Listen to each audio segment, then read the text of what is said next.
Hey guys, Nathan Brandon Masters. I got the camera rigged up and all that good stuff. The heck are they doing up there? Can you guys hear that?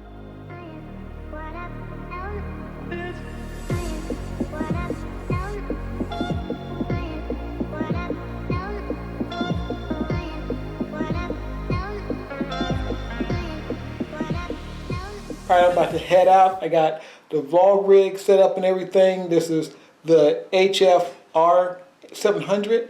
And this time the GoPro is going to be the B cam, and this is going to be the A cam, if you will. So this will be the camera that I do most of the vlogging with. Alright guys, so this is the setup. Got the camera, wide angle adapter, Gorilla Pod, and windjammers all set up and ready to go. So let's go get some food. So you got the windjammers in there. This is over it. Hopefully that will kind of mitigate some of the wind noise, and it won't mess with the actual audio too much. Now it's a bright sunny day, so I can't wait to see what this actually looks like. This is going to be one of my old school shopping vlogs. You guys know what it is. I'm going to hit the store, shop, and you guys can see how the camera performs. And yeah, that's how we do it. So let's see what happens. Hey guys, Studio Nathan here. So I typically, when I do a vlog like this, I always end up attaching a camera to the basket at some point. But this is the first time I've ever got footage that was this shaky with a camera attached to the basket. And a lot of times, some of the other cameras I used didn't even have, image stabilization. So, and like stuff like this I can understand because I'm kind of touching the mic as it's moving. But I'm thinking that it's because the Gorilla Pod I'm using is a smaller one than I normally use. Or it could just be that the basket is rickety. But typically my footage doesn't come out this shaky like this.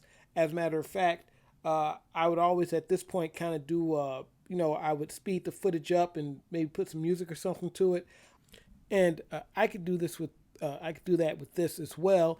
And you wouldn't really notice it because the footage is going fast. But I noticed when in the footage that it wasn't sped up, I noticed that shake was there. And you guys saw the stabilization on this camera was pretty good. So I'm thinking that this is because of the mounting setup. Instead of using the kind of mount I use with the GoPros and things, I use this Gorilla Pod, and it's one of the smaller ones. So it's not as steady as it normally be. So I'm going to cut to the end of the shopping montage and we'll go from there.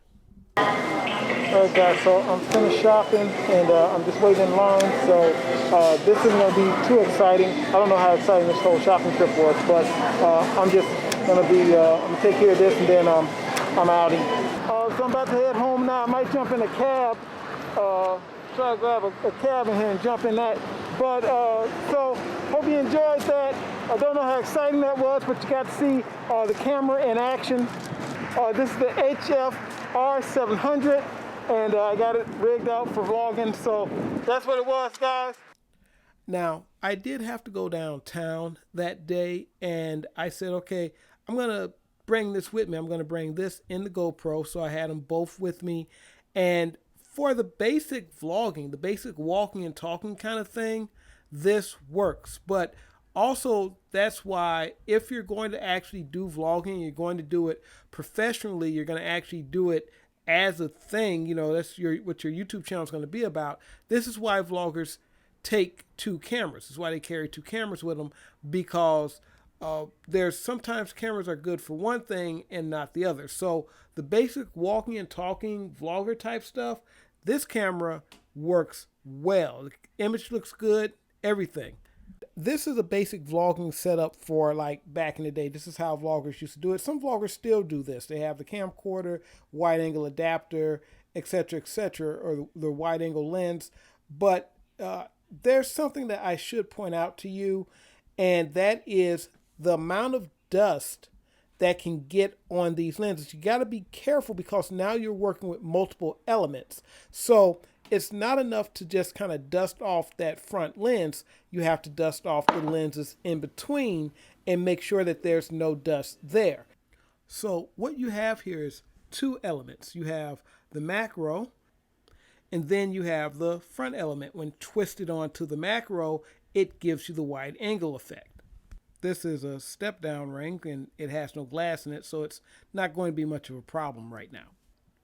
So what you're going to do is make sure those two elements are thoroughly cleaned, and once you've put them together, just keep them together, okay? There's no real need to take them apart. Of course, you're going to clean your camera's lens, and you should be all good. Now, what you're looking at here are wind jammers. They're basically like dead cats for these kind of cameras. You basically just stick these over the microphones, and this keeps the wind down. The wide angle adapter in this case is actually bigger than the lens itself, so it kind of goes over these two. So that also helps keep some of the wind down, and it doesn't cause any real problem with the audio, as you guys heard. So that's always good. This is what it looks like with everything on it. You have the wind jammers, you have the wide angle adapter, and you have, of course, the GorillaPod, which can indeed support this camera. But remember that wide angle adapter does make the camera front heavy. I tend to just use this to, walk around with the camera. I just use it as a handle for the most part. So that's worked out pretty well. The GoPro gets the same treatment. It has wind jammers on the top and side microphone. I mainly use it for B-roll, like when I want to show myself vlogging or something like that. I'll just use that. Obviously, throw that slow-mo on there for that slick vlogger look, Or when I want to get a shot that would be a little bit hard or dangerous for my A-cam, I will use the GoPro. And I also use it for this kind of scenic stuff. Most of the time, if you see something like this in one of my videos, it's from an action camera. In this particular case, the GoPro Hero 5 Black. This is in linear mode, which I don't typically use, but I did for this. I'm literally just holding it against the window. And sometimes you'll get some jello, like if there's something, a pole or something that comes in front of the camera, it'll do that jello thing. I just cut it out. So this is a nice, inexpensive vlogging rig for somebody who just wants to get started in YouTube. And you also don't need an action camera to do slow-mo, because this also does 60p. But there's kind of a trick to it. It doesn't say 60p. You have to change the camera to 35 megabits per second, which is the highest recording quality on this camera, and that is going to record at 60p. But that's if you're recording at MP4. If you record at AVC HD, it's clearly marked 60p. So I don't know what that's about, but that's how they do it on this camera. Also, you have to make sure your SD card is fast enough. You have to use a class 6 or class 10 to even access those features. So I use this refurbished 32 gig SanDisk Extreme Pro. I can access all the features. Now, this is the GoPro Hero Black 5 at 60p. And as you can see, the quality on this is massive. So I'm comfortable with either of these cameras. So, wow, I like both of these, and they work very well together, as you can see. So I'm pleased. So you guys take it easy. Nathan Brendan Masters, hasta. Don't look back, we're here to stay. A life we knew would come one day. And this is it, the borderline to where the future leaves us behind. The fire will burn and never die, looking through the eyes of a brand new life. And so just